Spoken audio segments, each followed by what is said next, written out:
think about when you build willpower, and think about how much I've built. Now that you know about this, I didn't know about this, but think about how much I've built.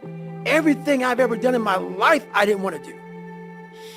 Everything, every day. I'm a lazy piece of shit. And I'm one of the hardest working people that ever stepped foot on this planet Earth. And I'm saying that very proudly because I know what I do. It's not cocky. I'll tell you I'm stupid. And I'll also tell you the exact opposite of what I've done. It's the truth. It is the truth. So imagine how much I've developed in that time frame. But this is the scary thing. Why most people don't want to do that, build that willpower, is because it is scary. It unlocks a whole bunch of things about who you are and who you're not. And a lot of people don't want to go down that journey to discover who they are and who they're not. Because it's not a pretty journey. I mean, I've gone down it. It's not like I went down it once. I go down it all the time. And when you unlock that, and you can't just turn it off. Like people say, hey, well, how come you haven't retired yet?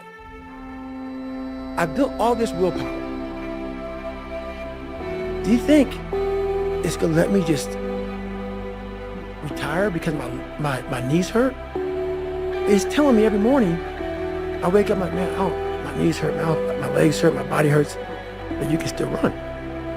So why aren't you running? If you can still run, there'll be a time when you can't lace them up anymore, but you can still run.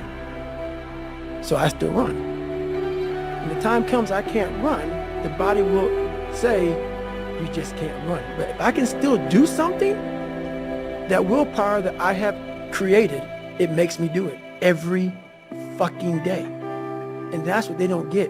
What builds a human being is you start with the small building blocks. And before you know it, man, you become something that it doesn't even make sense to most people because it's just who you are now. That's why I can still run at 50 at 49 with broke down knees and broke down body. Because my body knows you still can. Therefore I do. Second you stop, the willpower is gone. And that's beautiful. I'm so glad you brought that to me because I always wonder, what's this separation thing now? At 24 years old, I started building something that I didn't even know was going to be what it is now at 49. And that's all it was just that. What you're saying right now, I didn't know any of this. And I always talk to people, I wish I could just put this on paper, and you're saying it in a way that people can understand. I can never put into words on what I built and the power that is within all of us. But you put it so like in a scientific way. Most people, like for me, he's just crazy. That's why I don't like talking about it, man. I know I'm not crazy. I know what I had to do to get where I had to go. People look at it as crazy because they're people that just, if you can't imagine yourself doing something, the person that's doing it is crazy. Because in your mind, the logic behind it, it doesn't compute. Therefore, you have to give somebody a title. And the title for me is usually, he's crazy, he's this, he's that. No. For some reason, me wanting to be somebody so fucking bad in my life, I created that. And I've been trying to figure out years of my life trying to explain to people. But even though you're explaining it now, this is the easy fucking part. Them listening to this shit is the easy fucking part.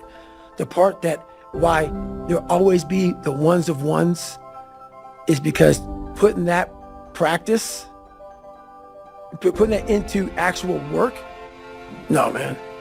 No. That's where the demons come in. That's where you're like, I don't want to be better. I don't want to be better. If this is what it takes to be better, I don't want to be better. So that's why there's a lot of average. And it makes me so fucking mad. Every day I walk this earth and I see average all over the fucking place. And they want to ask me, how did you do it? I can't tell you how, because you're not going to do it. You're not going to do it.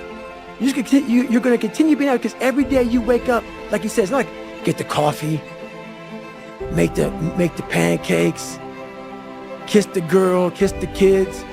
You wake up, right to work. Immediately your mind is in action. No one wants to do that. No one. And I don't blame them. But don't be mad when you're laying there in your fucking bed and you're in the fucking hospital and you're 70, 80, 90 years old and you're thinking, man, I feel like I didn't fucking do something. Because you did. You didn't do it. You didn't do shit. You may have lived a great life, man, but you're always gonna feel empty inside. I don't feel empty. So call me what you want. There's not one empty bone in my fucking body. Because I have figured out that really the magic potion, at least to my life, and it's very rewarding. For me to be sitting here in front of you, you're not gonna call 300-pound Ecolab guy to come sit here. You might, I don't know, maybe. Probably not. Probably not. Think about this. What we teach people is kindness to yourself. Do you think if I taught myself kindness, and I agree with it, guys, so many people take me out of context, it's ridiculous. Take it however the fuck you want to take it. When I was 300 pounds, where do you think that conversation would have got me if I spoke kindness to myself? I'll tell you where it gets me. Right back to 7-Eleven, another box of mini chocolate donuts and a chocolate milkshake. That's the one voice. That's the one voice that most of us have that you're talking about. If you don't have a conversation in there, the other voice that you create that says, okay, how does this look? It looks very ugly. That kind conversation for me went away a long time ago, which is why the dialogue is now, which you see a lot of action, because most people have inaction, because there's one person talking. And that one person's always leading you down the same path, the path that makes you feel very comfortable and happy with yourself. The second you create the other voice, there's conflict, there's battles, there's wars, there's defeat.